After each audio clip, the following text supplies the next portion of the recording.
ठीक है। अगर बीच में स्क्रीन दिखना बंद हो जाए या आवाज में कोई दिक्कत हो तो तुरंत बता देना। अभी हेंस फोर्थ जब हम शुरू कर रहे हैं, तो जब तक हम ना बोल देना कि I am not sharing my screen now, या मतलब I have stop talking and you can ask question, इस बीच में कहीं होता है तो तुरंत बताइएगा, क्योंकि पिछली क्लास का हम देख रहे थे पीछे जाके, तो बीच बीच में स्क्रीन कई बार बंद हुई, और वो फिर हम इधर से चेक भी नहीं कर पाए थे, वो दिक्कत हुई थी। तो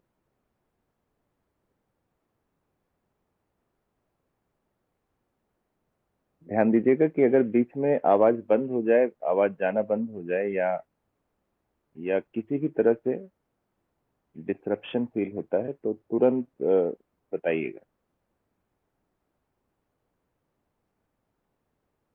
हम अब स्क्रीन शेयर कर दे रहे हैं।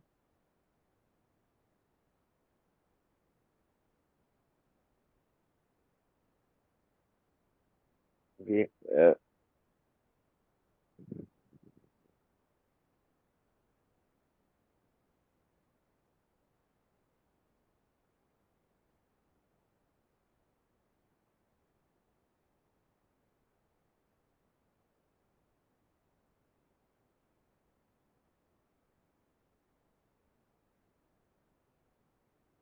इनविजिबल है।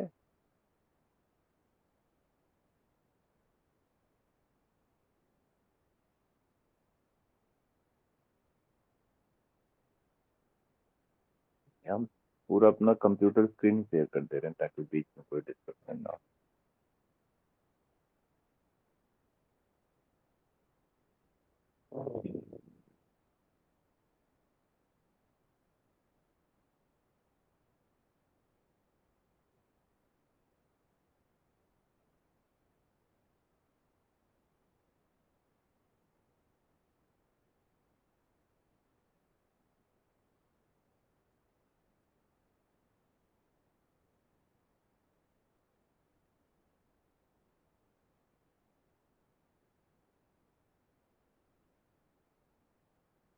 ठीक है, तो विजिबिलिटी है तो फिर हम आगे चलते हैं।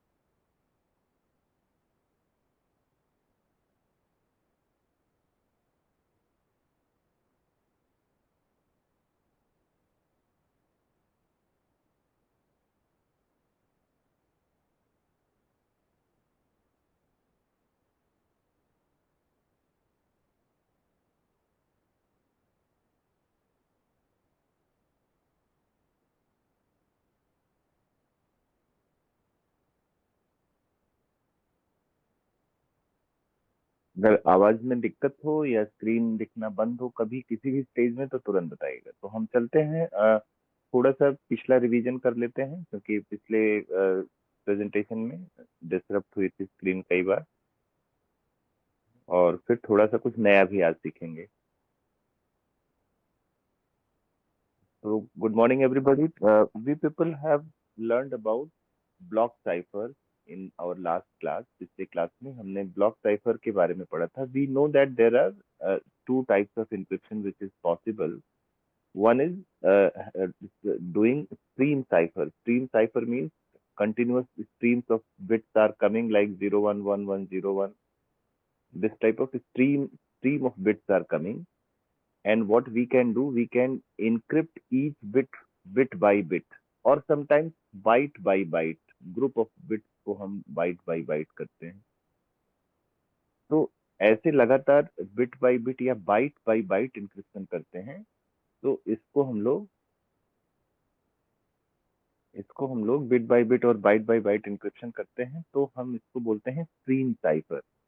लेकिन स्ट्रीम साइफर कंप्यूटर के एज में उतना इफिशियंट शायद ना हो, लेकिन इसलिए हम क्या करते हैं कि instead of doing bit by bit, और byte by byte what we can do is हम ब्लॉक पूरा ले लेते हैं। तो जैसे 64 बिट का पूरा ब्लॉक ले लिया है ना, 64 बिट का पूरा ब्लॉक ले लिया, इसके अंदर जितनी भी बिट्स हैं उनके ऊपर एक साथ इंक्रिप्शन लगा दिए, है ना, 64 का या 128 का या 256 का। हम ये भी जानते हैं ना कि जो भी ब्लॉक हम चूज करते हैं that should be in power of two raise to the power something, let's suppose N. तो ये two raise to the power N कुछ भी हो सकता है ना। अब two raise to the power 8 मान लीजिए है, या two raise to the power 16 है, ऐसे तो ये इसके ऐसे ऐसे ब्लॉक बनते हैं, ठीक है ना। तो ये इसके रिजल्ट कुछ इसी तरह से आएंगे, जैसे 64 आ गया, 128, 256, 512, इस तरह से ये ब्लॉक बनते हैं। तो ये ब्लॉक साइफर था, ये सब हम पिछले क्लास में पढ़ चुके थे। और ब्लॉक साइफर का एक मॉडल दिया गया था, that model was given by Feistel. तो फाइस्टल साइफर बेसिकली एक मॉडल था जिसके बेसिस पे हम लोग इंक्रिप्शन करते हैं, वो भी हम पिछले क्लासेस में पढ़ चुके थे। तो उसी फाइस्टल साइफर पे, उसी फाइस्टल स्ट्रक्चर पे बेस, फाइस्टल साइफर पे बेस हमारे पास एक इंक्रिप्शन स्टैंडर्ड तैयार किया गया था जिसको हम लोग डेटा इंक्रिप्शन स्टैंडर्ड कहते हैं। ये जो एक अमेरिकन बॉडी है जिसका नाम है national institute of standards and technology, इसने इसको डेवलप किया था, है ना, national institute of standard technology NIST। इसने डेटा इंक्रिप्शन स्टैंडर्ड डेवलप किया था। पिछले क्लास में हमने इसको काफी डिटेल में देखा था, और थोड़ा सा डिस्ट्रप्शन था तो हम इसको एक बार फिर से रिपीट कर देते हैं जल्दी में। तो हमने ये देखा था कि ये जो है 16 राउंड चलाता है फाइस्टल स्ट्रक्चर के, मतलब इंक्रिप्शन को, और इसकी ब्लॉक साइज 64 बिट है। और 64 बिट का ब्लॉक साइज भी होता है, लेकिन 64 बिट की भी होती है, लेकिन उस की में हमने देखा था पिछले क्लास में, जैसे 64 बिट का जो ब्लॉक है उसमें दो तरफ के कॉलम छोड़ दिए जाते हैं, है ना, इसको चेक बिट्स की तरह से यूज किया जाता है। तो चेक बिट्स की तरह से यूज किया जाता है, तो 64 में से 8 बिट तो छोड़ दिया जाता है, तो वो 56 बचता है ना। तो वो अभी अभी आगे फिगर में और क्लैरिटी से आपको दिख जाएगा। कहने का ये मतलब हुआ कि 64 बिट के ब्लॉक को पकड़ के ये इंक्रिप्ट करता है। 64 बिट के ब्लॉक को इंक्रिप्ट करने में 64 बिट का ही की भी यूज करता है, लेकिन की जो यूज करता है ये, वो की 64 बिट पूरा ना लेके उसमें से सिर्फ 56 बिट लेता है, क्योंकि 8 बिट वो नहीं यूज करता, उसको चेक बिट्स की तरह से यूज करके।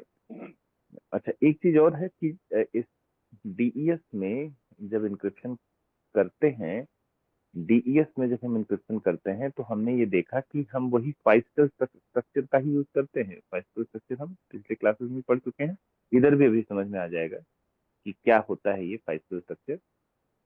फाइस्टल स्ट्रक्चर होता ये है कि हम जो भी हमारे पास साइफर ब्लॉक है, उस ब्लॉक को दो पार्ट में तोड़ देते हैं, याद होगा आपको। और दो पार्ट में तोड़ के एक पार्ट के ऊपर कुछ ऑपरेशन करेंगे, और दूसरा पार्ट को सीधे सीधे ले लेते हैं, दूसरा पार्ट को सीधे सीधे ले लेते हैं अगले अगले राउंड के लिए। अगले राउंड में दूसरा पार्ट पहला पार्ट बन जाता है, एज इट इज आ जाता है, एज इट इज उसकी कॉपी आ जाती है। जबकि दूसरे पार्ट के ऊपर कई ऑपरेशन होते हैं, इसको एक फंक्शन में भेजते हैं, फंक्शन में कुछ एक्शन होता है, फिर फंक्शन में एक्शन होने के बाद इधर से जो लेफ्ट हैंड साइड का जो इनपुट है उसके ऊपर इस फंक्शन के आउटपुट को एक्सऑर कर देते हैं। एक्सऑर वाला ऑपरेशन अगले ब्लॉक के लिए लेफ्ट साइड का ब्लॉक बन जाता है, सॉरी राइट साइड का ब्लॉक बन जाता है, और ये लेफ्ट साइड का ब्लॉक। शुरुआत हम करते हैं ब्लॉक ब्लॉक को दो पार्ट में तोड़ के, एक हमारा लेफ्ट साइड का ब्लॉक है, एक हमारा राइट साइड का ब्लॉक है। लेफ्ट साइड का ब्लॉक, राइट साइड का ब्लॉक, राइट साइड वाला ब्लॉक एज इट इज चला जाता है पहले राउंड में। लेफ्ट साइड वाले ब्लॉक के ऊपर बहुत सारे ऑपरेशन होते हैं, जिनमें से उसको एक फंक्शन में भेजना और फिर राइट साइड वाले की एक कॉपी के साथ एक्सऑर करना, इतनी प्रक्रिया शामिल होती है। ये करने के बाद फिर ये वापस आ जाता है राइट साइड में,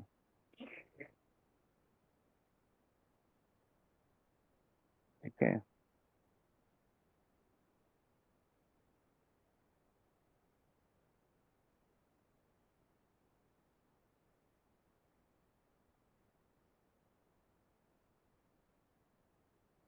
ये फाइस्टल स्ट्रक्चर पे हमने थोड़ी सी बात बताई। तो अब आगे देखते हैं डीईएस कैसे वर्क करता है। तो ये डीईएस की कोर वर्किंग है, ध्यान रखना है इसमें सारी बातें एक्सप्लेन की गई हैं बुक में, लेकिन एग्जाम के नजरिए से या जब भी आपने जो क्वेश्चन हमने असाइनमेंट दिए हैं उसको जब आप कर रहे होंगे, उसको आप नोटबुक में लिख रहे होंगे, उसके नजरिए से आप ध्यान रखिएगा चीजों को समझना पूरे तरीके से, और उसको एग्जाम में रिप्रोड्यूस करना, दोनों अलग अलग कलाएं हैं। You should know that what exactly is initial permutation, but it is not necessary that कि उसकी आप पूरी मैट्रिक्स रटें। तो यानी कि सारे डायग्राम जो आपको स्लाइड में शेयर किए जाएंगे वो सब आपको रटना नहीं है, आपके समझने के लिए है। लेकिन कुछ डायग्राम्स तो आपको पक्का पता होना चाहिए, तभी तो आप एक्सप्लेन कर पाएंगे एग्जाम में। तो उस लिहाज से ये वाला डायग्राम इंपॉर्टेंट है। This diagram is important if DES का क्वेश्चन अगर एग्जाम में अगर आता है तो वहां पे आप इसको बनाएंगे। लेकिन अभी हम देखेंगे कि इनिशियल परमुटेशन एग्जैक्टली कैसे होता है ना, वो बताना उतना जरूरी नहीं है ना। उसी तरह से मतलब ये जो परमुटेशंस है ना ये फिक्स हैं, ये रिसर्च करके फिक्स किए जाते हैं कि कौन सी बिट कहाँ जाएगी, तो ये फिक्स होते हैं। तो ये भी बुक में दिया हुआ है आपके, आप वहां से चेक कर सकते हैं, अभी हमारी स्लाइड पे भी ये आगे रखा हुआ है, तो ये देखेंगे। ठीक है। दूसरी चीज, पिछले क्लास में अगर आपको याद हो तो हमने ये समझा था कि ये 64 बिट की में से सिर्फ 56 बिट का यूज करते हैं, सिर्फ 56 बिट का यूज करते हैं। तो यहाँ पे आप देख रहे हैं, हाँ 56 बिट लिया गया है, 8 बिट को छोड़ देते हैं, है ना, 8 बिट को छोड़ देते हैं। अब ये जो 56 बिट ली गई, इसी को हम लेफ्ट सर्कुलर शिफ्ट करके मल्टीपल कीज बनाते हैं। पहली बार में एक बार सर्कुलर शिफ्ट का मतलब है हो गया कि जैसे हमारे पास एक बिट है, थोड़ी देर के लिए 56 ना मान के, 56 ना मान के, इसको हम मान लीजिए 8 बिट का एक सीक्वेंस है हमारे पास की का, 1011 001 1। तो अब ये 8 हो गया, 1 2 3 4 5 6 7 8, 8 ये की हो गई। थोड़ी देर के लिए मान लेते हैं 8 बिट की है। तो लेफ्ट सर्कुलर शिफ्ट नाम से ही क्लियर है, हम इसको लेफ्ट तरफ शिफ्ट करेंगे। और सर्कुलर शिफ्ट का मतलब ये हो गया कि whatever the value is at the first ना, that will come in the last. तो अब ये जब इसको एक बार लेफ्ट सर्कुलर शिफ्ट करेंगे तो ये जो 1 है शुरू में, पहले पोजीशन पे 1 है, ये लास्ट पोजीशन पे आ जाएगा। यानी अब जो नया की बन जाएगी वो हो जाएगी 0 1 1 0 0 1 1 1, क्योंकि अब ये 2 1 तो पहले से ही था और लास्ट में पहला वाला बना गया, तो ये अगली की ये हो गई। फिर हम लेफ्ट सर्कुलर शिफ्ट करेंगे, यानी इस तरफ शिफ्ट कर रहे हैं लेफ्ट साइड में। तो अब ये 0 पीछे चला जाएगा, तो अब अगली की बन जाएगी 1 1 0 0 1 1 1 0, क्योंकि ये वाला 0 अब लास्ट में आ गया। तो ये लेफ्ट सर्कुलर शिफ्ट है ये, है ना। तो कहने का ये मतलब हुआ कि we are having 64 bit of key and we are having 64 bit of text, plain text, जिसको हमको इनक्रिप्ट करना है। ये भी हमने पिछले क्लास में बताया था कि अगर भाई हमारा कोई मैसेज लिखा हुआ है, तो वो मैसेज जरूरी नहीं ना कि 64 बिट का ब्लॉक में हो, वो बड़ा हो सकता है, वो छोटा हो सकता है 64 बिट से। तो अगर तो वो बड़ा है तो हम उसको मल्टीपल पार्ट्स में 64 64 बिट के तोड़ देंगे। लेकिन कोई तो अंत वाला ब्लॉक जरूरी नहीं कि हमेशा 64 बिट का हो, तो उसमें हम पैड कर देते हैं, डमी टेक्स्ट डाल के 64 बना देते हैं। और अगर पहले से ही छोटा हो तो पहले ब्लॉक में ही डमी टेक्स्ट डाल देंगे, है ना। मान लीजिए बहुत छोटा मैसेज है जो कि 64 बिट के ब्लॉक में आ जा रहा है और उससे कम पड़ रहा है, तो जो कम पड़ेगा उसमें हम डमी डमी टेक्स्ट डाल देते हैं। तो ये बात भी आपके मतलब अ, वो क्लियर होना चाहिए कॉन्सेप्ट में, कि अगर हम 64 बिट के ब्लॉक बनाकर उसका इंक्रिप्शन कर रहे हैं तो जरूरी तो नहीं है ना कि जो मैसेज हमको भेजना हो वो 64 बिट का हो। तो ये घटना कैसे घट रही है, तो इस पे ये बात कही गई कि भाई if it is smaller then we will pad it, and if it is bigger then we will break it into number of blocks of 64 bit each, है ना। और दूसरी चीज ये है कि 56 बिट का की सिर्फ एक ही लेंगे, की जो हमारा यूजर यूज करेगा वो एक ही की यूज करेगा जिसको हम के कह रहे हैं। लेकिन हर राउंड में हमने कहा कि ये मल्टीपल राउंड चलती है एल्गोरिथम ना, यानी कि ये जो एल्गोरिथम है ये 16 राउंड चल रही है। यहाँ पे बताया गया है कि 15 राउंड सीएसएल स्ट्रक्चर पे 15 राउंड चलती है। तो एक सीएसएल स्ट्रक्चर क्या होता है, उस पे भी हम बात अभी कर लेंगे। और ये 16 राउंड्स चलता है ना, तो हर राउंड में अलग अलग की यूज की जाती है, तो 16 की तो नहीं यूज होती, बल्कि इसी एक की के से हम मल्टीपल की बनाते हैं। तो इसी एक की के से K1 बनेगी, K2 बनेगी, K3 बनेगी, and so on and so fourth, है ना। और जितने राउंड चलना है, 16 राउंड चलना है, तो K16, तो K1 से लेके K16 कीज बन जाएंगी। वो देखिए यहाँ पे लिखा भी हुआ है डायग्राम में ना, जैसे पहला K1 है, K2 है। तो कहने का ये मतलब हुआ कि एक सिंगल की से, with the help of one single key, we create multiple keys, K1, K2, K3, K4, and so on and so forth, up to K16, और the number of round which the algorithm is to be run. तो जितने भी round run करना है algo को, उतना keys हम बनाते हैं। तो ये जो K1, K2, K3 बन रही है, इस इसको हम की शेड्यूल कहते हैं। की शेड्यूल का मतलब हो गया कि कब कौन सी की क्रिएट करनी है, और हर बार की बनाने का अपना एक फिक्स तरीका होता है ना। फिक्स तरीका क्या था की बनाने का, कि हमने 56 बिट लिया, उसको हमने लेफ्ट सर्कुलर शिफ्ट शिफ्ट किया, फिर हम उसको एक स्पेसिफिक परमुटेशन के तहत भेजते हैं।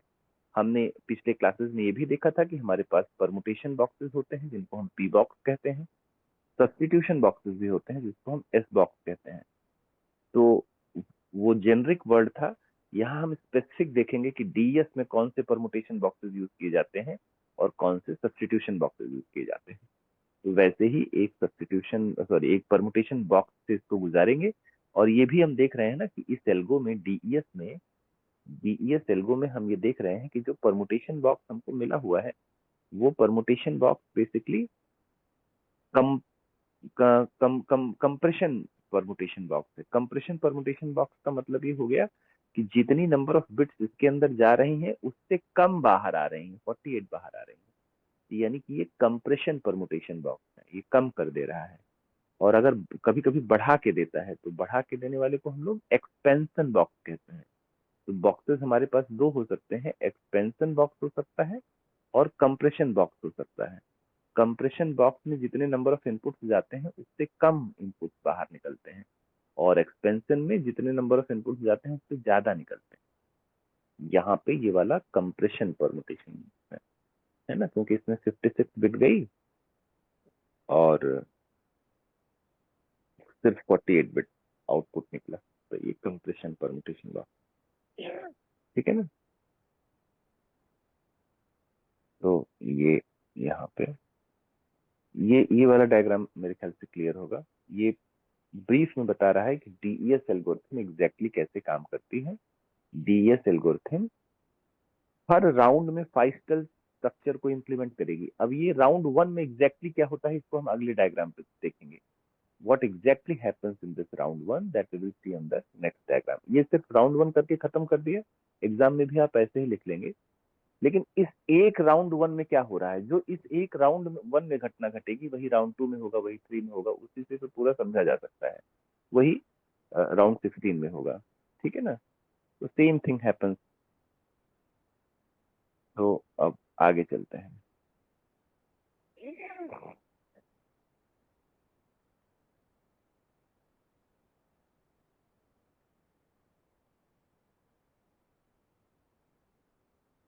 आवाज एक बार फिर से कंफर्म कर दीजिएगा।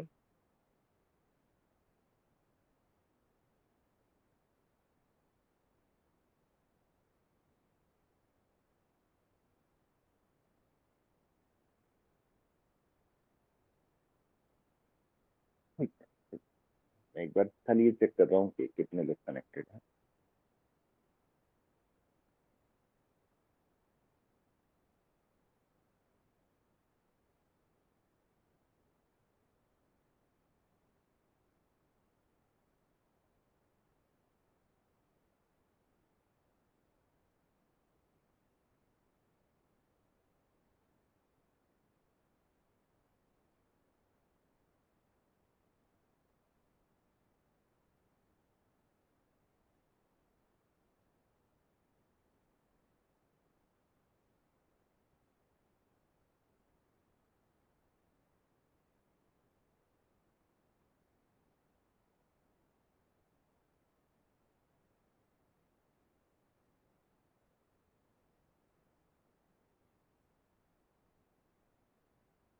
मैंने ये कहा था आपसे कि ये जो परमुटेशन टेबल्स हैं वो बेसिकली क्या हैं, उसका पूरा डिटेल यहाँ पे दिया हुआ है। और ये जो परमुटेशन टेबल्स हैं जिनका डिटेल यहाँ पे दिया हुआ है, ये जो डेवलपर्स हैं इस एल्गोरिथम की, उसको उन लोगों ने दिया है। इसको समझने का तरीका क्या है, अब देखिए ये इनिशियल परमुटेशन क्या है। What is this initial permutation? Initial permutation एक तरह का परमुटेशन मैट्रिक्स है। ये कहाँ से आ रही है? देखिए इस वाले डायग्राम में अगर आप देखें तो यहाँ पे आपको दिख रहा है ना ये इनिशियल परमुटेशन। इसको एक मिनट ये सब हटा दिया जाए जो मार्कर्स है।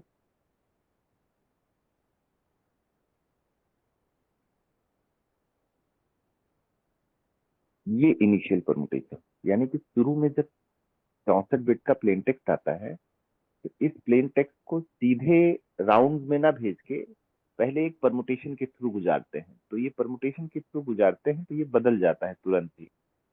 जो बिट आई वो बिट बदल जाएगी। उसी तरह से लास्ट में इनवर्स इनिशियल परमुटेशन लगाते हैं। तो राउंड के शुरू में और राउंड के अंत में इस पे थोड़ा सा और एक्शन लेते हैं ताकि ये और कॉम्प्लेक्स हो जाए हैकर के लिए तोड़ पाना इसको। तो वही है कि शुरू में लगाया हमने इनिशियल परमुटेशन और बाद में इनवर्स इनिशियल परमुटेशन। ये परमुटेशन बेसिकली बता क्या रहा है? अब जैसे यहाँ 58 लिखा हुआ है, इसका मतलब 64 बिट के ब्लॉक में जो पहली बिट का प्लेस है उस पहली बिट की जगह पे 58 बिट आ जाएगी। ठीक है ना? तो पहली बिट कहाँ गई? पहली बिट आप देखो यहाँ पहुंच गई है। ठीक है, दूसरी बिट कहाँ पहुंच गई है? दूसरी बिट यहाँ पहुंच गई है। तो ये जो 64 बिट का ब्लॉक है जिसमें कई सारी बिट आप भेजे होंगे, 0110 ऐसे करके, मतलब आठ आठ कॉलम्स और 8 रोज का जो इसमें ब्लॉक गया होगा, उसमें ये प्लेसेस बता रहा है कि कौन सा वाला बिट किस प्लेस पे पहुंच जाएगी। उसी तरह से 56 बिट देखिए यहाँ पे पहुंच रही है। तो ये जो परमुटेशन का स्ट्रक्चर यहाँ पे दिख रहा है डायग्राम में, basically it is indicating that what is the position of the bit now after passing through the initial permutation box. Initial permutation box से जब गुजरेगा तो इस तरह से सफल हो जाएगा, जंबल हो जाएगा। तो जो हमारा प्लेन टेक्स्ट था वो शुरू में ही थोड़ा जंबल अप हो गया। इसमें कोई मतलब रिलेशन उस ढंग का नहीं रह गया। तो ये फर्स्ट फेज पहले ही इनिशियल परमुटेशन से गुजारने के बाद ये घटना घट जा रही। और लास्ट में जब कई राउंड से इसके बाद होके गुजरेगा, 16 राउंड इस पे एक्शन होंगे। क्या एक्शन होंगे वो अभी हम आगे देखेंगे। और लास्ट में फिर ये इनवर्स इनिशियल परमुटेशन से गुजार के फाइनल जो मतलब बाहर से जो इनपुट आया रहेगा उसकी पहली बिट शिफ्ट शिफ्ट हो गई। अब की बार पहली बिट कहाँ गई? पहली बिट यहाँ पे पहुंच गई, दूसरी यहाँ पे पहुंच गई, इस तरह से, है ना? 10वीं कहाँ पे गई? 10वीं देखिए यहाँ पे चली गई। कौन सी बिट कहाँ जाएगी ये उसी का ढांचा यहाँ पे दिखाया गया है। तो ये है ये मतलब इनिशियल परमुटेशन और ये है इनवर्स इनिशियल परमुटेशन। ये कहाँ से आ रहा है? ये बातें इसी इसी से आ रही हैं। जो मेन पहला डायग्राम है, जो मेन डायग्राम है ना, जिसको आपको एग्जाम के नजरिए से भी प्रिपेयर करना है। मतलब आप एग्जाम के नजरिए से भी इस डायग्राम को अच्छे से प्रिपेयर कर लेंगे। इसको आपको पूरा पता होना चाहिए कि इसमें क्या घटना घट रही है। लेकिन ये याद करना जरूरी नहीं है कि इनिशियल परमुटेशन में पहली बिट कहाँ जा रही है, दूसरी बिट कहाँ जा रही है। उससे मतलब नहीं, वो आपसे समझने के लिए है। तो शुरू में जब ये डीईएस शुरू होता है, जब ये अपना काम करना शुरू करता है, तो पहले ये सारी बिट्स को इनिशियल परमुटेशन से गुजारता है। इनिशियल परमुटेशन से गुजारने पे क्या घटना घटती है कि जो बिट्स हैं वो जंबल अप हो जाती हैं, वो सफल हो जाती हैं। किस तरह से सफल होती हैं उसको यहाँ पे डिटेल में बताया गया है कि ऐसे सफल हो जाती हैं। ये ऐसे ही क्यों सफल होती हैं ये रिसर्चर्स ने तय किया है, मल्टीपल रिसर्च करके। ठीक है ना? उसके बाद राउंड 1 में कुछ घटना घटती है, राउंड 2 में कुछ घटना घटती है। हर राउंड में अलग अलग की यूज की जा रही है। की क्या होगी? ये की शेड्यूलर तय करता है। कैसे तय करता है? पहले की के ऊपर एक एक्शन होगा जिसको हम लेफ्ट सर्कुलर शिफ्ट कहते हैं, जिसको मैंने अभी अभी एक्सप्लेन किया है इसका क्या मतलब हुआ। फिर इस लेफ्ट सर्कुलर शिफ्ट की हुई डेटा को इसमें भेजेगा ये, मतलब परमुटेशन में भेजेगा। परमुटेशन क्या है वो अभी आगे बताएंगे कि की वाला परमुटेशन क्या है। हमने ये भी देखा ये वाला परमुटेशन क्या है, कंप्रेशन परमुटेशन है, जो कि 56 बिट लेता है लेकिन वापस आउटपुट 48 बिट का देता है। ठीक है, फिर ये 48 बिट इसके ऊपर एक्ट करता है राउंड 1 में, फंक्शन में जाता है, फंक्शन में की 1 का यूज होता है। हर राउंड में ये घटना घटेगी, अलग अलग की यूज करेगा, अलग अलग एक्शन लेगा। तो एक्शंस क्या लेता है वो अभी हम देखेंगे कि एक्चुअली एक राउंड में होता क्या है। अच्छा, उसके पहले कुछ चीजें और हैं, जैसे अपने पास है ये एक्सपेंशन परमुटेशन ई, और ये परमुटेशन फंक्शन पी। ये action permutation, sorry, expansion permutation E और परमुटेशन फंक्शन पी का क्या काम है, ये हम जब राउंड के अंदर क्या घटना घट रही है वो देखने जाएंगे तो वहां पे समझ में आएगा। ठीक है, तो आइए देखते हैं कि राउंड में क्या हो रहा है। ये है round, single round of DES. ठीक है ना, सिंगल राउंड ऑफ डीईएस। अगर कभी कभी स्पेसिफिक क्वेश्चन पूछ दिया जाए कि what happens in single round of DES, तब आपको ये डायग्राम याद रखना है। तो इस डायग्राम को उस प्रश्न के लिहाज से याद रखना है। ध्यान रखना, क्वेश्चन का नंबर जितने का हो उसी हिसाब से आप डिस्क्रिप्शन दीजिएगा। ऐसा ना हो कि एग्जाम में लिखते समय आप मतलब 2 नंबर के क्वेश्चन पे बहुत ज्यादा डिटेल्स देने लगे और आपका टाइम वेस्ट हो जाए और आप और क्वेश्चन ना कर पाए। तो यहाँ पे आपको कितना जवाब देना है ये बहुत स्ट्रेटेजिकली आपको प्लान करना पड़ेगा। इसीलिए जो असाइनमेंट दिया गया है वो आप प्लीज करते रहिए, तो हम वो देख के चेक कर लेंगे कि हमको भी पता लग जाएगा ना कि आप उस ढंग से जवाब दे रहे हैं कि नहीं जैसे एक्सपेक्टेड है। सिंगल राउंड में क्या हो रहा है इस पे हम डिटेल में बात करते हैं। मैंने आपसे कहा कि 64 बिट का ब्लॉक लेता है डीईएस एल्गोरिथम। उस 64 बिट के ब्लॉक को ये 2 पार्ट में डिवाइड कर देता है, 32-32 बिट के। तो 32 बिट का एक ब्लॉक और 32 बिट का दूसरा ब्लॉक। इस वाले को हम लेफ्ट ब्लॉक कहते हैं, यल से रिप्रेजेंट करते हैं। इसको राइट ब्लॉक करते हैं आर से। अब यहाँ यल आई और आर आई लिखा हुआ है, वहाँ आई जो है कौन सा वाला राउंड चल रहा है उसकी बात कर रहा है, पहला राउंड, दूसरा राउंड, तीसरा राउंड, है ना। आई डिनोट्स दैट पर्टिकुलर थिंग। ठीक है ना, ये क्लियर हो गया। अब देखिए, हमने ये कहा था कि राइट हैंड साइड के जो ब्लॉक है उसको अगले राउंड के लिए एज इट इज कॉपी कर दिया जाता है। तो ये वाली लाइन ना वही दिखा रहा है कि उसको हमने उसकी एक कॉपी एज इट इज कर दी। तो यानी कि जो राइट हैंड साइड में जो 32 बिट है वो सीधे लेफ्ट हैंड साइड में पहुंच गया अगले ब्लॉक के लिए एज इट इज। उसमें कोई परिवर्तन नहीं किया गया, उस पर कोई फंक्शन नहीं लगाया गया। लेकिन जो लेफ्ट हैंड साइड का ब्लॉक है उस पे फंक्शंस लगाए जा रहे हैं। उस पे कई सारे फंक्शंस लगाए जा रहे हैं। क्या फंक्शंस लगाए जा रहे हैं? अच्छा, इस पर फंक्शन लगाने से पहले हमने देखा ना कि ये राइट साइड के ब्लॉक की एक कॉपी के ऊपर इस पे तमाम सारे एक्शंस और हो रहे हैं। क्या एक्शंस हो रहे हैं? तो इसकी एक कॉपी के ऊपर पहले तो हमने एक एक्सपेंशन परमुटेशन लगाया। एक्सपेंशन परमुटेशन का मतलब है कि 32 बिट का इनपुट गया लेकिन आउटपुट 48 बिट का आ रहा है, यानी बढ़ गया, एक्सपैंड हो गया। तो एक्सपेंशन परमुटेशन लगाया। वो कैसे एक्सपेंड होगा वो यहाँ पे दिखाया गया है। ये है एक्सपेंशन परमुटेशन। एक्सपेंशन परमुटेशन है। अब एक्सपेंशन का मतलब है बढ़ा देना, है ना। तो जो 32 बिट का कोर ब्लॉक है वो कोर ब्लॉक तो बीच में आ गया, ये देख रहे हैं बीच में कोर ब्लॉक है, कोर ब्लॉक हो गया बीच में। तो खूब ध्यान से देखिएगा कि ये जो 32 बिट का कोर ब्लॉक है वो यहाँ पे है। तो मतलब 1 2 3 4 5 6 7, ये दिख रहा है ना, 1 2 3 4 5 6 7 8, है ना, 9 10 11 12, जितने भी 32 बिट है वो 32 बिट यहाँ तक पूरी हो गई। लास्ट में ये वाला 32 बिट हो गया, है ना। तो जो कोर है वो तो है, उसके बाद हम कुछ बिट रिपीट कर रहे हैं। अब जैसे पहली बिट यहाँ पे रिपीट किया, 29th बिट रिपीट किया, 25th बिट रिपीट किया, यानी जो 25th पोजीशन पे जो कोई कोई बिट होगी, मान लीजिए यहाँ कोई बिट होगी, वही बिट यहाँ भी आ जाएगी, है ना। रिपीट किया हमने। तो ये रिपीटिशन करने से हमने आगे और पीछे 2 एक्स्ट्रा कॉलम ऐड कर दिए, जिसमें वैल्यू वही है जो इसके अंदर वाली है, लेकिन कौन सी वैल्यू आएगी ये फिक्स कर दिया गया इस परमुटेशन से, जिसको इन लोगों ने रिसर्च करके मतलब अपने तरीके से इसको डिड्यूस किया है कि कौन सी बिट कहाँ रखनी है ना। इस तरह से ये एक्सपैंड हो गया। एक्सपैंड माने बढ़ गया। 32 बिट का कोर ब्लॉक तो है ही है, 32 बिट का कोर ब्लॉक तो है ही है। इसके अलावा आगे और पीछे हमने 2 कॉलम और ऐड कर दिए, जिससे ये एक्सपेंशन हो गया, बढ़ गया। और ये ऐड हुए कॉलम्स में कौन सी बिट आ रही है वो यहाँ से इस डायग्राम से क्लियर हो रहा है ना।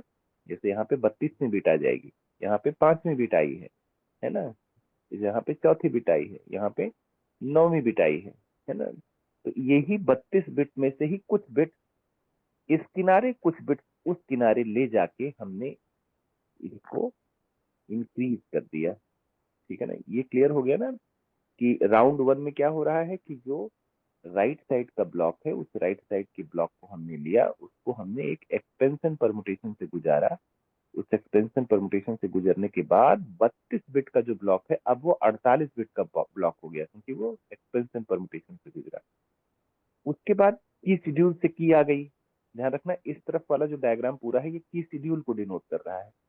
की शेड्यूल का मतलब 56 बिट की हमारी की ली गई थी, जिसमें से क्योंकि लिया तो 64 बिट का गया था, लेकिन 8 बिट हमने देखा था कि वो चेक बिट की तरह से छोड़ दी जाती है। तो 56 बिट का हमने की लिया, और उस 56 बिट के दो पार्ट हमने कर लिए। उसके दो पार्ट करने का मतलब हुआ कि 56 का दो पार्ट 28 और 28 के दो ब्लॉक बन गए। 28 bit, they have two blocks of 28 bit, है ना। तो अमॉन्ग दीज टू ब्लॉक हम दोनों में शिफ्ट किए, लेफ्ट शिफ्ट किया दोनों दोनों बिट्स को। तो लेफ्ट सर्कुलर शिफ्ट क्या होता है, इस पे हमने बताया हुआ है। तो इस ब्लॉक को भी लेफ्ट शिफ्ट किया, is both the blocks are left shifted, है ना। After doing left shift we pass it into contraction permutation. Contraction permutation मतलब जो कम कर देता है, जो लिया तो 56 बिट, बट बाहर आउटपुट निकाला 48 बिट का, है ना। तो ये कंट्रैक्शन परमुटेशन, यानी कि इसमें से कुछ बिट छोड़ दी जाएंगी। 56 में से सारी नहीं लेके जाना, कुछ कुछ छोड़ देना है, सिर्फ 48 लेके जाना है। तो कौन सी छोड़ देना है उस पे चर्चा नहीं करना है, लेकिन कौन सी लेके जाना है वो इस डायग्राम में दिखाया गया है। यहाँ पे इस डायग्राम में दिखाना है कि कौन, दिखाया गया है कि कौन कौन सी बिट जा रही है। ठीक है ना, तो इतनी बिट जाएंगी। तो आप इसमें से देखिए तो कुछ बिट की चर्चा इसमें नहीं की गई होगी। इसमें मतलब बहुत लिमिटेड नंबर ऑफ बिट्स जा रही हैं, पूरे 56 बिट्स नहीं जा रही हैं, ये 48 बिट का होगा। तो आप इसकी कॉलम काउंट को देखते हैं, 1 2 3 4 5 6 7 8, और रो काउंट को देख लेते हैं, 1 2 3 4, है ना।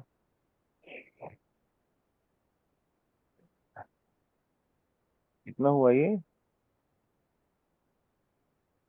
32। ठीक है, तो ये 32 बिट का हो गया। जबकि इसमें इनपुट आएगा, इसमें ज्यादा का इनपुट आएगा। नहीं, कुछ दिक्कत हो रही है, एक मिनट मैं इसको थोड़ा कंफर्म करता हूँ। 28 इधर 56 आया, ठीक है।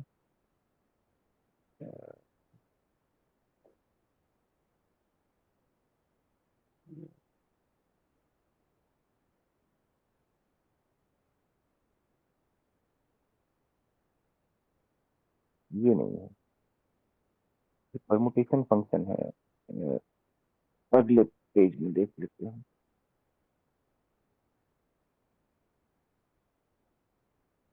ये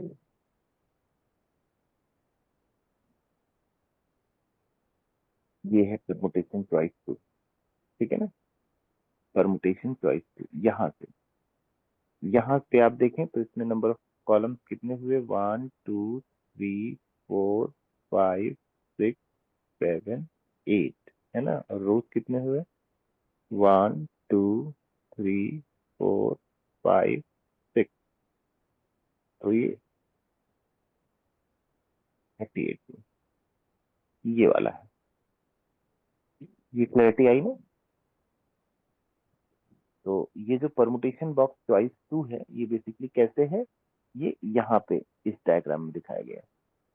ठीक ना, तो इसमें स्लाइड हम आपको शेयर तो कर देंगे, लेकिन आप कंफ्यूज मत होइएगा कि जैसे देख रहे हैं, ये दूसरी चीज है, ये क्या है वो भी हम देखेंगे। यहाँ से नहीं लेना है इसको, this is about something else, है ना। ये परमुटेशन कौन सी चीज क्या है ना, ये डायग्राम में लिखा भी हुआ है, तो ये आप देख के चेक कर सकते हैं। जैसे फॉर एग्जाम्पल यहाँ पे लिखा हुआ है ना कि ये परमुटेशन चॉइस टू बॉक्स है। ये कौन सा बॉक्स क्या है, इसकी पूरी डिटेलिंग दी हुई है। तो यहाँ पे लिखा है कि ये परमुटेशन चॉइस टू बॉक्स है। परमुटेशन चॉइस टू बॉक्स कैसे काम कर रहा है वो चीज यहाँ पे लिखा हुआ है। यहाँ पे देखिए परमुटेशन चॉइस टू, ये लिखा हुआ है परमुटेशन चॉइस टू। तो इस बॉक्स की बात कर रहा है। ये बॉक्स क्या करता है, ये बॉक्स की शेड्यूलर में यूज हुआ है। जो की बनाता है, जो 56 बिट का इनपुट लेता है और 48 बिट का आउटपुट निकालता है। तो यहाँ से की लिया।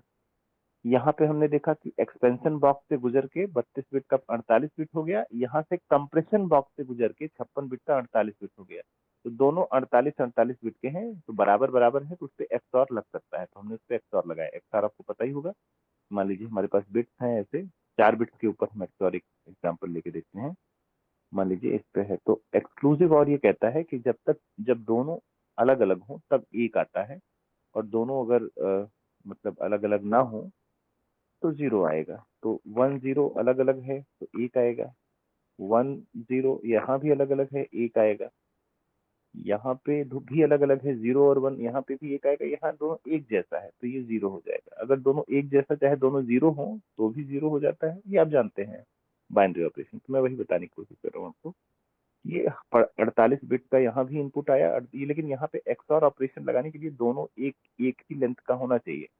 जितने लेंथ का मतलब आपका पहला इनपुट है, उतनी ही लेंथ का दूसरा इनपुट होना चाहिए, तब उस पे एक एक बिट पे एक्सऑर लगा सकते हैं। तो इसलिए यहाँ भी 48 बिट का आ रहा है, ये एक्सपेंड होके आ रहा है, 32 का 48 बना है। ये कंपैक्ट होके आ रहा है, ये 56 का 48 बना है। फिर इस पे एक्सऑर लगाया, फिर सब्स्टिट्यूशन बॉक्स से गुजारा। अब सब्स्टिट्यूशन बॉक्स क्या है, वो यहाँ पे इस डायग्राम से दिखाया गया है। ये एस बॉक्स, सब्स्टिट्यूशन बॉक्स, ये कैसे काम कर रहा है? ये ऐसे काम कर रहा है कि जैसे 48 बिट का इनपुट आया, ये इनपुट, ये किस इनपुट की बात कर रहा है? ये इस इनपुट की बात कर रहा है जो यहां से आ रहा है ना। ये इस इनपुट की बात कर रहा है जो एक्सपेंशन बॉक्स से इनपुट आ रहा है, ठीक है। और दूसरा वाला इनपुट ये की से आ रहा है, यहाँ पे लिखा भी हुआ है ना, के की से आ रहा है। ये ये किस इनपुट की बात कर रहे हैं हम लोग? ये इस इनपुट की बात कर रहे हैं। एक, ये पहला इनपुट है 1 और ये दूसरा इनपुट है 2। तो यही बात इस डायग्राम में देखें तो ये 1 हो गया और ये 2 हो गया। तो दोनों एक्सऑर हो रहा है, वो चीज यहाँ पे दिखाई गई है, एक्सऑर हो रहा है। फिर ये सब्स्टिट्यूशन बॉक्स में जा रहा है, सब्स्टिट्यूशन बॉक्स में ये जा रहा है। तो ये सब्स्टिट्यूशन बॉक्स में जब जाता है तो ये ग्रुप में जाता है, 6 6 के ग्रुप में जाएगा, 6 6 के ग्रुप में जाएगा और कंपैक्ट हो जाएगा। पूरा जो इनपुट है वो 6 6 के ग्रुप में जाएगा, कंपैक्ट हो जाएगा। तो मतलब ये हुआ, यहाँ पे देखो ना, एस बॉक्सेस कंप्रेशन बॉक्स का काम कर रहे हैं। जा तो 6 लाइन रही है लेकिन आ रही है 4 लाइन, तो 2 लाइन हटा दी गई है, कंप्रेशन बॉक्स से गुजर रहा है।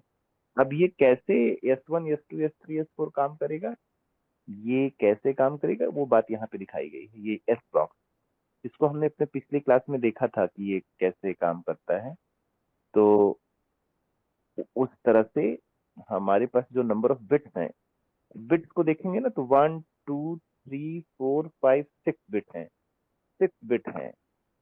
तो ये जो 6 बिट हैं, इनमें से जो 4 बिट्स होंगी, 4 बिट से कॉलम बन जाएगा और बाकी 2 बिट से रो बनेगा। तो दोनों 4 और 2 मिला के 6 हो गए ना, 4 और 2 मिला के 6 हो गए। 2 bit from here and 4 bit this, तो 6 बिट। ये 6 बिट को 2 पार्ट में डिवाइड कर देते हैं, है ना। जैसे यहाँ पे 1 2 3 4 5, ये 6 बिट हैं, तो इसके शुरू के जो 4 बिट्स हैं उनको एक साथ ले लेते हैं, जिससे कॉलम डिनोट हो जाता है और बाद वाले 2 से रो डिनोट हो जाता है। तो 4 बिट्स से जो मैक्सिमम नंबर ऑफ नंबर्स बन सकते हैं वो कितने हो सकते हैं? 2 raised to the power 4, यानी कि मतलब बाइनरी में जो टोटल नंबर्स बन सकते हैं वो 2 raised to the power 4, यानी 2 2 4, 2 8 और 2 16, यानी कि 16।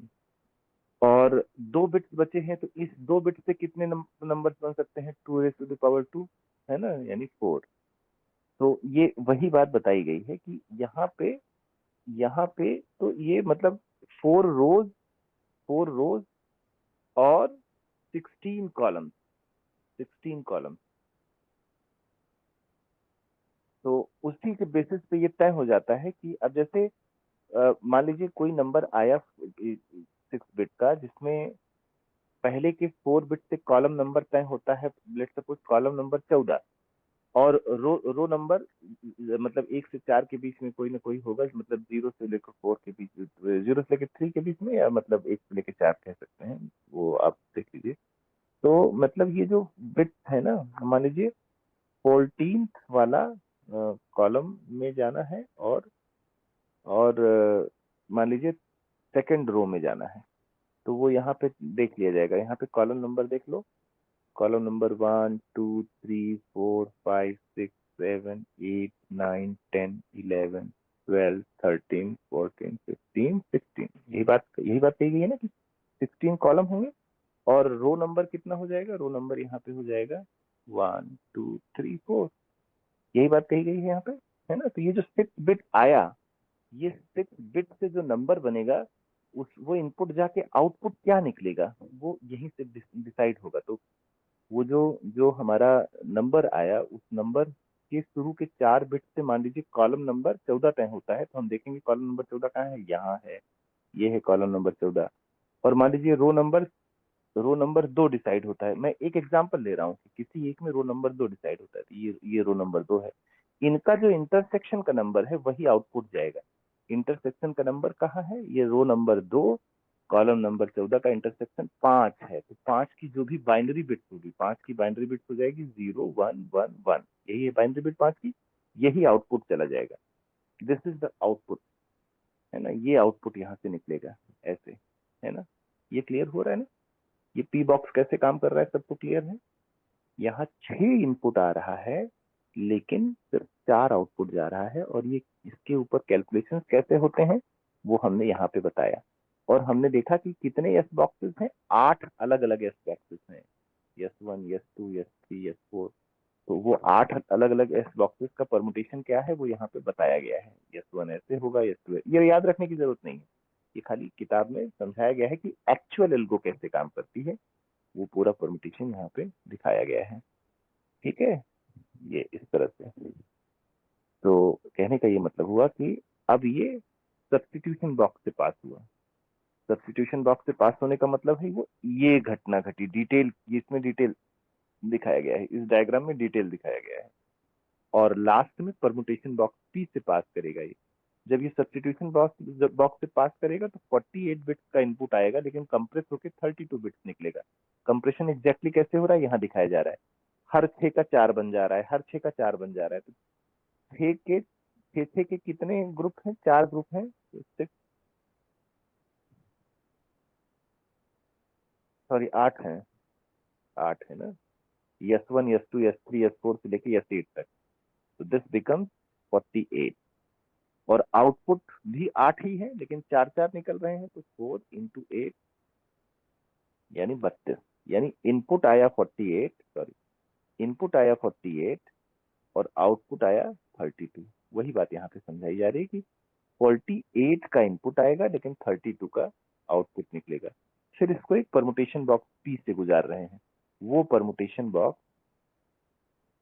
ये है, ठीक है ना, ये है पी, परमुटेशन पी से गुजार रहे हैं। पी क्या करता है कि 32 बिट का इनपुट लेगा और 32 ही बिट का आउटपुट दे रहा है, यही बात है ना। यही बात यहाँ पे कहा जा रहा है कि ये बिल्कुल सेम है। देखो इसमें डायग्राम में भी क्लियर हो रहा है कि कौन सा कंप्रेशन बॉक्स है, कौन सा एक्सपेंशन बॉक्स है, और कौन से में कंप्रेशन एक्सपेंशन नहीं हो रहा है। जितना इनपुट आ रहा है, जितना उतना ही आउटपुट जा रहा है। अब ये देखो रेक्टेंगल दिख रहा है, ये रेक्टेंगुलर है, तो यानी जितना इनपुट आ रहा है उतना ही आउटपुट जाएगा। तो इसमें कोई कंप्रेशन या एक्सपेंशन नहीं हो रहा है। यहाँ पे देखो, यहाँ पे 32 बिट इनपुट है, 32 बिट आउटपुट है।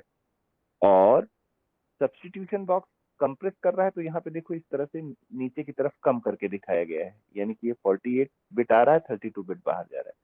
यहाँ एक्सपेंशन हो रहा है, यानी ऊपर से 32 बिट आ रहा है, लेकिन नीचे 48 हो जा रहा है, तो यहाँ पे एक्सपेंशन दिखाया गया है। तो डायग्राम से भी क्लियर हो जा रहा है कि कौन सा एक्सपेंशन है और कौन सा कंप्रेशन है, ठीक है ना। तो ये क्लैरिटी आ चुकी होगी, ठीक है।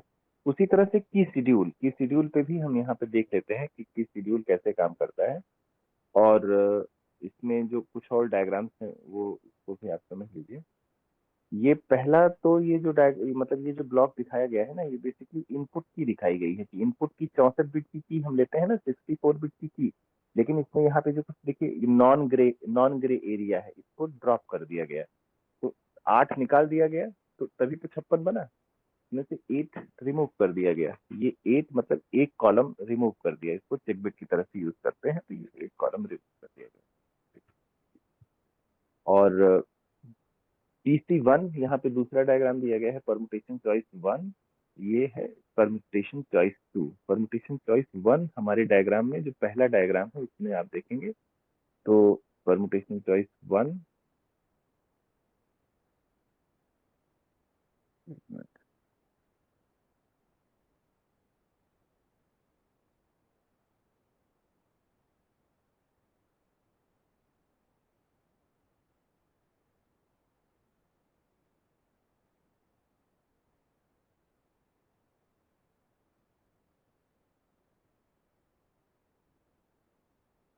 था, परमुटेशन चॉइस 1। परमुटेशन चॉइस 1 यहाँ पे है, यानी कि 56 बिट की मतलब 64 बिट की में से जो हमने 56 बिट निकाले उसको हमने परमुटेशन चॉइस 1 से निकाल दिया, है ना।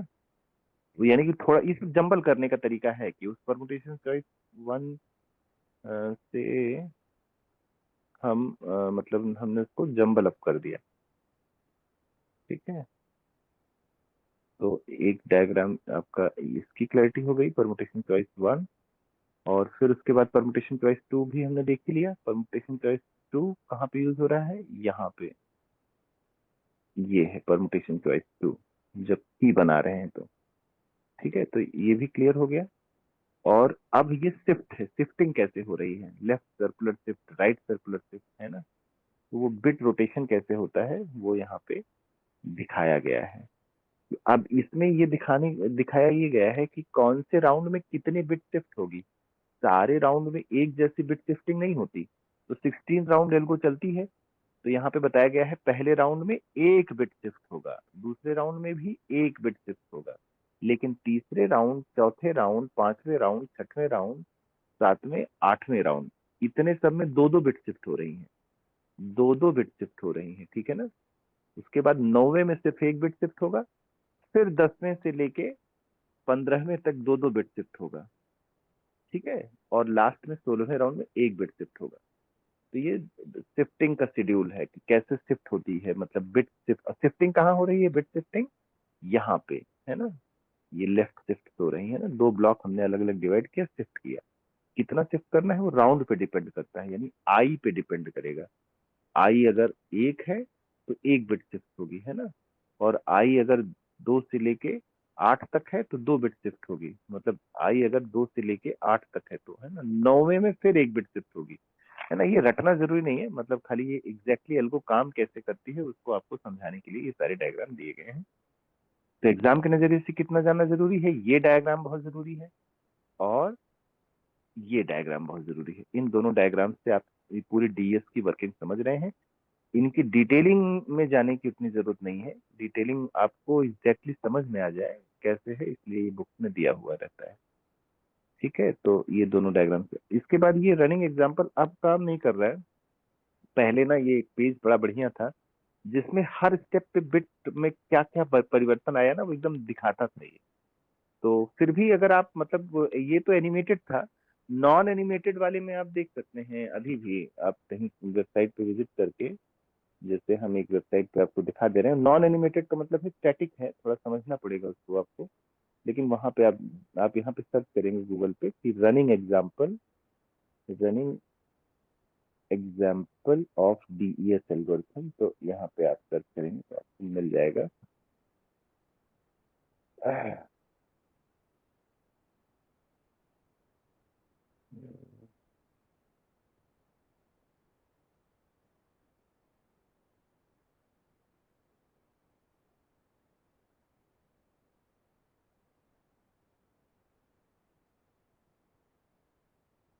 यहाँ पे वो हर, उसमें क्या हो रहा है ना, देखिए पहले PC1 से गुजरा तो क्या घटना घटी। तो अब ये PC1 का परमुटेशन दिया हुआ है, 57 बिट नंबर 1 पोजीशन पे पहुंच जाएगी, और इसका तो ये एक्चुअल टेस्ट है। अब इस टेस्ट के ऊपर वो मतलब करके मतलब की में से मान लीजिए 56 बिट पहले निकालना है, वो सारी चीज एक एक करके यहाँ पे दिया हुआ है कि पहले ये हमारा एक्चुअल टेक्स्ट है, और उस टेक्स्ट का दो पार्ट किया, फिर दो पार्ट करके एक्सऑर किया, वो जो जो घटनाएं हो रही है ना, एनिमेशन वाले में बहुत बढ़िया दिख जाता था, लेकिन ठीक है, इसको भी अब देखिए की बन रही है ना, पहले बिट में की कैसे बनी, दूसरे में ये ये दिख रहा है, अब सब लोगों को दिख रहा है, स्क्रीन दिख रही है कि नहीं? पहले पहले प्रोसेस यस। में की कैसे बनी, फिर दूसरे में की कैसे बनी, तीसरे में, मतलब ये 16 राउंड की अलग अलग की बन रही है ना, 16 राउंड की अलग अलग की जो बन रही है, वो यहाँ पे दिखाया गया है कि कैसे की का क्या मतलब हुआ। फिर उसके बाद पहले इनिशियल परमुटेशन से गुजरने के बाद फिर ये वैल्यू कैसे हो जाएगी, फिर उसके बाद राउंड वन से गुजरने के बाद ये वैल्यू कैसे हो जाएगी। लेफ्ट साइड के दो पार्ट किया हमने ना, पहला पार्ट ये हो गया, दूसरा पार्ट ये हो गया, लेफ्ट और राइट। फिर राइट वाला, लेफ्ट वाला अगले का राइट बन जाता है, और जो राइट वाला है उस पे बहुत सारे ऑपरेशंस करते हैं, सॉरी लेफ्ट वाले और राइट वाले पे मिला के फंक्शन से गुजारते हैं और फिर एक्सट्रैक्ट करके लाते हैं। वो सारी प्रक्रिया स्टेप बाय स्टेप क्या घटना घट रही है, मतलब इस तरह से आप कहीं पे मतलब सर्च करेंगे तो मिल जाएगा। तो ये तो पेज फिलहाल नहीं काम कर रहा है। इतना हम पिछले क्लास में ऑलरेडी कर चुके थे, रिवीजन में ही पूरी क्लास करीब करीब चली गई, फिर भी हम थोड़ा सा और आगे चलते हैं ताकि सिलेबस भी आगे बढ़ता रहे।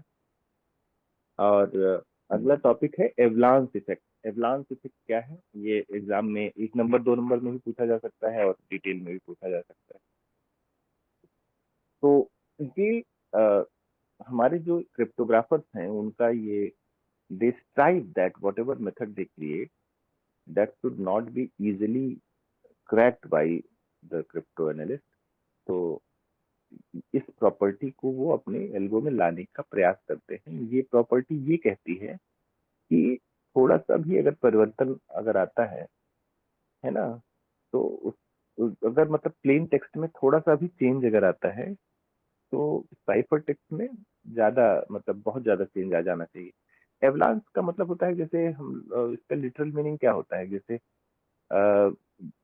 कोई ऐसा हिल रेंज जिसपे बर्फ पड़ती हो, तो अचानक बर्फ गिर जाती है, तो बहुत सारी वो कैस्केडिंगली बहुत सारी बर्फ गिराते हुए नीचे लेके आती है ना, हमने ऐसे वीडियोस देखे होंगे। तो उसी चीज का यहाँ मतलब है कि अगर एक बिट में चेंज अगर हम लाते हैं तो कैस्केडिंग उसका इफेक्ट हो कहीं मल्टीपल जगहों पे उसकी, मतलब प्लेन टेक्स्ट में एक बिट, असल में क्रिप्टोग्राफर करता क्या है, जो कि सॉरी क्रिप्टो एनालिस्ट होता है, जो कोड ब्रेक करने की कोशिश करता है, वो मान लीजिए एल्गो उसको मिल गई है और उसके अंदर क्या है उसको नहीं पता, तो वो उसके अंदर एक इनपुट डालेगा, फिर देखेगा कि यार आउटपुट क्या आता है, फिर दूसरा इनपुट डालेगा, फिर आउटपुट क्या आता है। तो मान लीजिए उसने एक इनपुट डाला, मान लीजिए उसने शुरू में एक टेक्स्ट लिया 111011, अब वो सोचेगा कि ये हमने पास किया किसी क्रिप्टोग्राफिक एल्गोरिथम के अंदर, मान लीजिए एल्गो के अंदर हमने पास किया, और ये कुछ बदल के आ जाता है ऐसे, है ना, बदल के इसकी वैल्यू आ गई, क्योंकि ये क्रिप्टो, क्योंकि ये एनक्रिप्टेड है, तो जो प्लेन टेक्स्ट है वही वही तो वैल्यू नहीं आएगा ना, ये तो कुछ बदल के आएगा, तो ये इनक्रिप्टेड टेक्स्ट है ना, इनक्रिप्टेड है, ये इनक्रिप्टेड है। तो अब वो देखेगा कि अगर हम एक बिट स्लिप करें, मान लीजिए इसको 1 की जगह 0 कर दें, तो इस पे कितना असर पड़ता है, इसकी कौन सी वाली बिट कहाँ वाली बदलती है। अगर उसको 1 to 1 रिलेशन मिल गया कि ये वाली बिट बदलने से यहाँ ये वाली बिट बदलती है, तब तो वो तोड़ देगा बहुत जल्दी ही। तो इसलिए नियम ये कहता है कि एल्गो ऐसी होनी चाहिए कि यहाँ पे अगर एक बिट बदले तो यहाँ पे मल्टीपल बिट्स बदल जाए, है ना। तो ये कहा जा रहा है ना कि in any encryption method it should aim to induce a big change in the ciphertext from a small change in either plain text or key। चाहे प्लेन टेक्स्ट चाहे की में थोड़ा सा भी परिवर्तन हो, तो यहाँ बहुत सारा रद्द-बदल हो जाए। यानी यहाँ तो उसने चेंज किया सिर्फ एक बिट, 1 को 0 बनाया, और यहाँ बिल्कुल बदल जाए, जहाँ 0 है वहाँ 1 आ जाए, जहाँ 1 है 0 आ जाए, या रैंडमली बहुत ज्यादा चेंज हो जाए, इसी को एवलांस इफेक्ट कहते हैं। एवलांस इफेक्ट की जो डेफिनेशन है वो, ये डेफिनेशन ये कहती है कि थोड़ा सा भी चेंज, चाहे प्लेन टेक्स्ट में हो चाहे उसकी की में हो, तो बहुत ज्यादा बिग चेंज आ जाना चाहिए साइफर टेक्स्ट में, साइफर टेक्स्ट में बड़ा चेंज आ जाना चाहिए। अगर थोड़ा सा भी स्मॉल चेंज अगर किया जाता है, even if it is 1 bit change, then also there should be a big change in ciphertext। So any change in plain text or the key even if it is one bit change, then there should be great change, multiple bits of change should happen. इसी को avalanche effect कहते हैं, है ना? Specifically, several bits of ciphertext should change in response to a change of one bit of plain text or one bit of key. एक bit plain text या एक bit की में थोड़ा एक भी बिट में परिवर्तन हो तो बहुत सारी बिट साइफर टेक्स्ट की बदलनी चाहिए, ताकि क्रिप्टो एनालिस्ट कोई इसमें रिलेशन न स्टेब्लिश कर सके, तो तोड़ना वो हार्ड हो जाए। इस फेनोमेना को हम लोग एवलांस इफेक्ट कहते हैं। और डीईएस जो है एवलांस इफेक्ट दर्शाती है। डीईएस में ये आप देखेंगे कि एक बिट भी अगर चेंज करते हैं, चाहे की में चाहे प्लेन टेक्स्ट में, तो जो साइफर टेक्स्ट बनेगा उसमें बहुत चेंज हो जाएगा, वो बिल्कुल अलग हो जाएगा। तो यही बात को चाहते हैं हम लोग, हमारा जो हमारी एल्गो है स्ट्रॉन्ग। दूसरा है टाइमिंग अटैक। टाइमिंग अटैक क्या है? टाइमिंग अटैक में जो क्रिप्टो एनालिस्ट है वो ये मतलब संबंध स्थापित करने की कोशिश करता है। He try to reduce the relation between input and the timing. मान लीजिए उसने कोई ऐसा की डाला, एक कोई ऐसा की यूज किया जिससे जो डिक्रिप्ट होके या इनक्रिप्ट होके आने में जो समय लगा वो कम है, और कोई ऐसा डाला तो ज्यादा लग रहा है, तो उस समय के बेसिस पे वो ये तय करता है ना कि ये ज्यादा सही वाली की होगी, ये ज्यादा करीब है, इट इज मोर नियर, है ना? तो यहाँ पे वो टाइम के बेसिस पे ये तय करता है कि जो एल्गो टाइम ले रही है उस टाइम के बेसिस पे ये तय करता है कि उसकी की ज्यादा सही है या उसकी जो की है वो एक्चुअल की के करीब है, it is more more near more, it is उस तोड़े जाने उस टूटने के ज्यादा करीब है। तो टाइमिंग इफेक्ट का यही मतलब है कि when there is relationship between the cipher text and the time it takes to break, है ना? तो when an implementation is time, है ना, when an implementation is time to conduct decryption on different cipher text, details about key and plain text can be discovered and this is known as timing attack। इससे बचने का तरीका क्या है?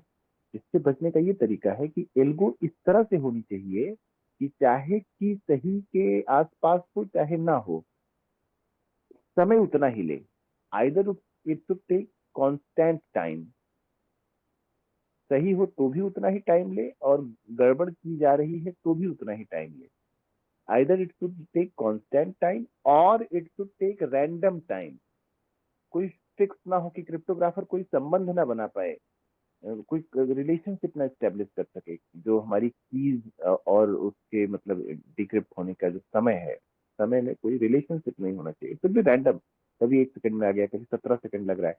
Same input और same output के लिए, same input same output के लिए समय बिल्कुल फिक्स ना हो, बिल्कुल रैंडम समय ले ले, तो भी वो टाइमिंग अटैक से बचा जा सकता है। Timing attack is basically trying to check whether one key is taking same time, like when it is compared to others। तो सब में एक जैसा समय लग रहा है तो कठिन हो जाएगा, और अलग अलग समय लग रहा है तो वो जो क्रिप्टो एनालिस्ट है वो एक संबंध स्थापित करने की कोशिश करता है ना कि ये ज्यादा सही हो सकती है।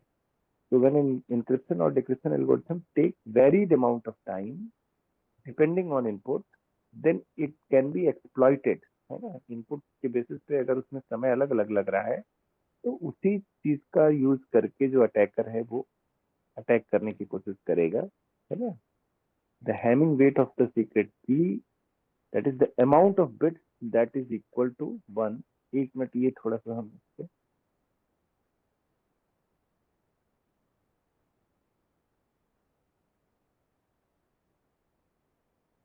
ये उस पेज पे आ नहीं पाया है तो हम तो ऑटो फिट करके तब आगे बढ़ते हैं। ठीक है।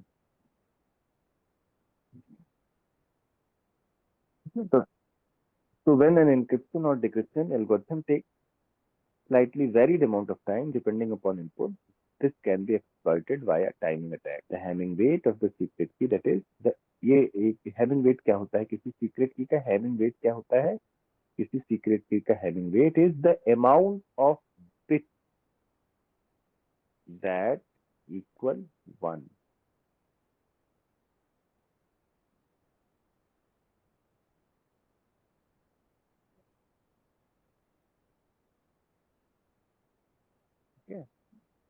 So though it might be interesting,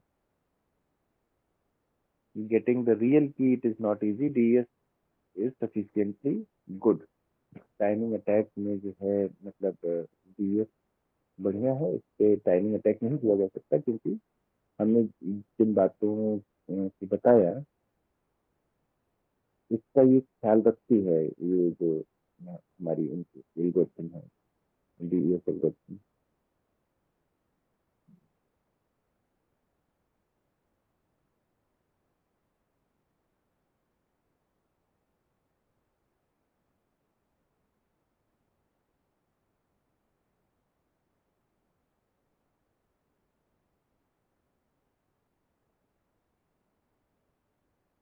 ये समझ में आ रहा है ना?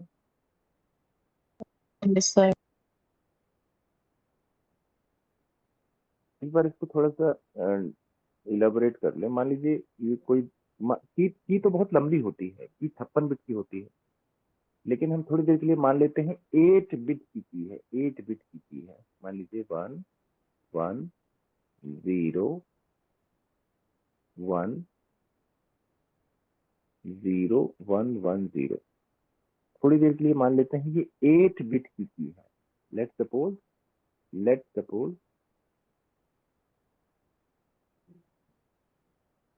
की इज ऑफ 8 बिट। मान लीजिए कि 8 बिट की है। तो अब इसका हैमिंग वेट क्या होगा? हैमिंग वेट बता रहा है कि the amount of bit that are 1। तो कितना 1 है इसमें? 1 2 3 4 5। तो इसका हैमिंग वेट क्या हो गया? 5। ये हमने खाली 8 बिट की का एग्जाम्पल लेके आपको बताया।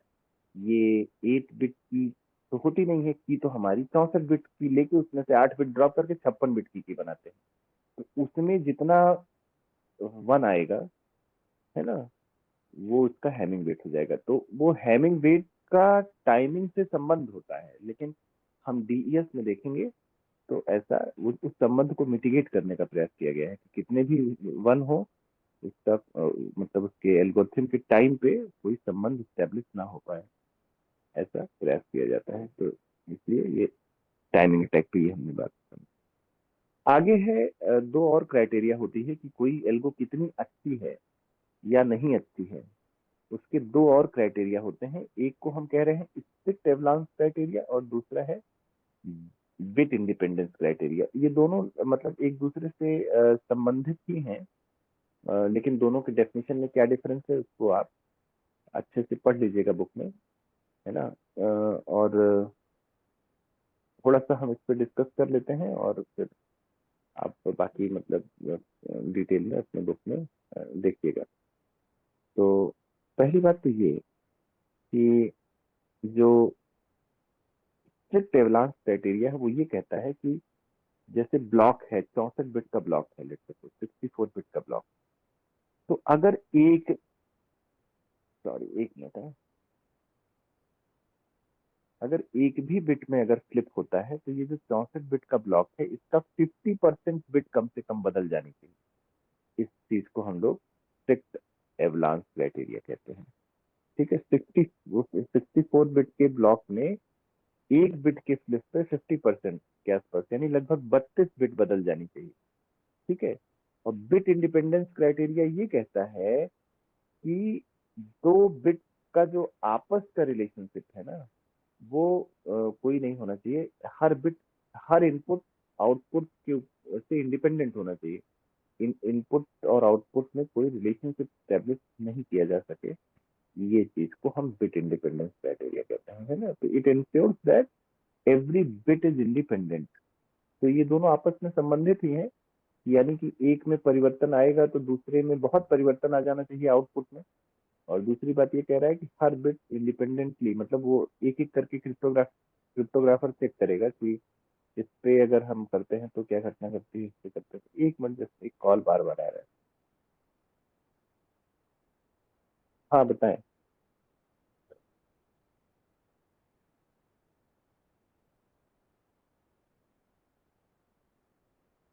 हाँ सर बताएं।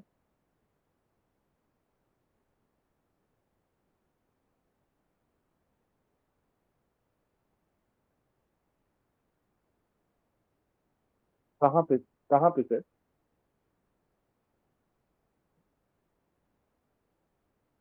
किस चीज का?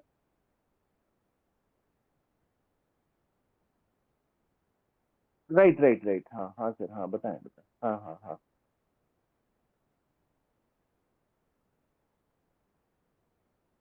नहीं नहीं नहीं नहीं सर, हमारा हमारा ऑक्यूपाइड है। जी जी।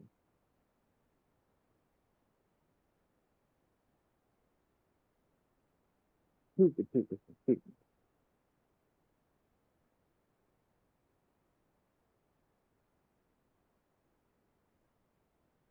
सॉरी। हाँ तो हम ये कह रहे थे ना कि,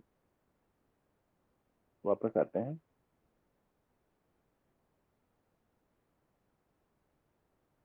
तो बिट बिट इंडिपेंडेंस क्राइटेरिया ये कहता है कि हर बिट इंडिपेंडेंट होनी चाहिए, और अगर कोई एक bit, if there is one bit which is change, तो उसके करस्पॉन्डिंग कोई भी बिट इक्वली लाइकली हो कि वो चेंज हो जाए, प्रोबेबिलिटी सेम होनी चाहिए। इस पे डिटेल में थोड़ा सा आगे हम लोग देख लेते हैं।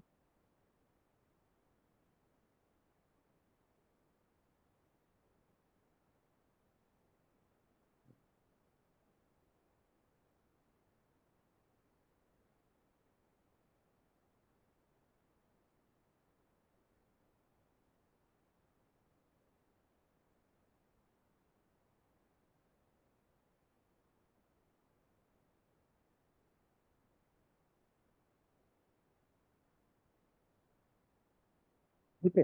तो इसमें बेसिकली ये है कि जैसे हमारे पास कोई पैटर्न, बिट पैटर्न आया, ये बिट पैटर्न का आपस में कोई कोरिलेशन ना निकल सके। क्रिप्टोग्राफर अगर कोशिश करे कि अगर हम इसको बदलते हैं तो कौन सी वाली बदलती है या कौन सी वाली बिट बदलती है, तो ये आपस में इसका कोई कोरिलेशन ना स्टैब्लिश हो सके, इस चीज को इंश्योर करने को हम लोग बिट इंडिपेंडेंस क्राइटेरिया कहते हैं। स्ट्रिक्ट एवलांस क्राइटेरिया और बिट इंडिपेंडेंस क्राइटेरिया किसी भी ब्लॉक इंक्रिप्शन एल्गोरिथम के अच्छे होने का प्रमाण है ना। तो ये मतलब जो स्ट्रिक्ट एवलांस क्राइटेरिया है, ये इंश्योर करता है कि सिंगल बिट अगर क्लिक होती है तो 50% बिट बदल जानी चाहिए। और बिट इंडिपेंडेंस क्राइटेरिया ये कहता है कि जो अब मल्टीपल बिट्स हैं, उनका आपस में कोई कोरिलेशन नहीं स्टेब्लिश किया जा सकना चाहिए, और वो एक दूसरे से इंडिपेंडेंट होना चाहिए। तो ये है बिट इंडिपेंडेंस क्राइटेरिया। और फिर डिफरेंशियल क्रिप्टो एनालिसिस और लीनियर क्रिप्टो एनालिसिस, इसके बीच का डिफरेंस भी आप स्टडी कर लीजिएगा। डिफरेंशियल क्रिप्टो एनालिसिस और लीनियर क्रिप्टो एनालिसिस में जो डिफरेंस है वो ये है कि differential crypto analysis small changes पे, यानी डेल्टा वैल्यू, हम लोग डिफरेंशिएशन पढ़े हुए हैं ना 12th में, इंटीग्रेशन एंड डिफरेंशिएशन। तो बेसिकली डिफरेंशिएशन का जो कॉन्सेप्ट होता है वो ये होता है कि we try to understand that what is the difference between two values. मान लीजिए x is equal to F Y है, या y is equal to F X है। तो we try to understand that what happens when there is small change in x, then how this thing reacts on that, what happens to this value। तो delta change होने पे, यानी बहुत थोड़ा सा बदलाव करने में इनपुट वैल्यू में, आउटपुट पे क्या असर पड़ेगा, ये स्टडी करते हैं। जब हम डेल्टा वैल्यू मतलब स्मॉल चेंजेस पे स्टडी करते हैं, तो वो डिफरेंशियल क्रिप्टो एनालिसिस कहलाती है। लीनियर क्रिप्टो एनालिसिस क्या होती है कि लीनियर क्रिप्टो एनालिसिस में क्रिप्टोग्राफर एक लीनियर इक्वेशन स्टेब्लिश करने की कोशिश करता है ना। जैसे हम लोग स्टैटिस्टिक्स में जानते हैं ना कि हम लोग प्लॉट करें, बहुत सारे पॉइंट्स को प्लॉट करें, और फिर इसमें एक लाइन फिटिंग की कोशिश करें, है ना। एक एक ऐसी लाइन फिट करने की कोशिश करें, मतलब कि लाइन का जो भी इक्वेशन होता है, y is equal to M X plus C, थोड़ी देर के लिए मैं मान लूं, तो ये लाइन बेस्ट फिट हो जाए इसमें, कि सारे पॉइंट्स ज्यादा से ज्यादा करीब हो जाए इसमें। तो ये एक लीनियर रिलेशनशिप स्टैब्लिश करने की कोशिश की गई। तो लीनियर मतलब कोरिलेशन में ये होता है ना। तो दोनों में फर्क समझ में आ गया। आप इसको चेक करिएगा कि जो डिफरेंशियल क्रिप्टो एनालिसिस है वो बेसिकली ये स्टडी करने की कोशिश करती है कि छोटे छोटे डिफरेंसेस अगर हम लेके चलें प्लेन टेक्स्ट और उसके करस्पॉन्डिंग जो साइफर टेक्स्ट आता है उसमें, और उसके जरिए हम ये जानने का प्रयास करें कि सीक्रेट की क्या है ना। तो वो चीज हमारी डिफरेंशियल क्रिप्टो एनालिसिस में आ जाती है। Differential crypto analysis small differences की करस्पॉन्डिंग, जो स्मॉल चेंजेस साइफर टेक्स्ट में आ रहे हैं उसके बेसिस पे डिड्यूस करने की कोशिश करती है कि सीक्रेट की क्या हो सकती है ना। तो इसके लिए बहुत सारा प्लेन टेक्स्ट और बहुत सारा साइफर टेक्स्ट अटैकर के पास होना चाहिए, तभी वो चेक करेगा। और लीनियर क्रिप्टो एनालिसिस में क्या करते हैं कि हम एक लीनियर इक्वेशन, एक लीनियर बिहेवियर स्टेब्लिश करने की कोशिश करते हैं दोनों में। ठीक है, ये अब हमने डिस्कस कर लिया है, अब इसको और डिटेल में देख लीजिएगा। और आज के लिए इतना ही रखते हैं। क्वेश्चन आप पूछ सकते हैं।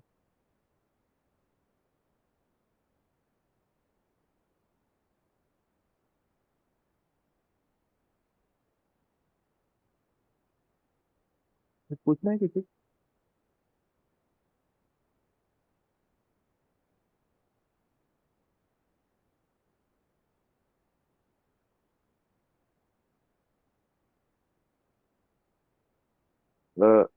एंड करें फिर?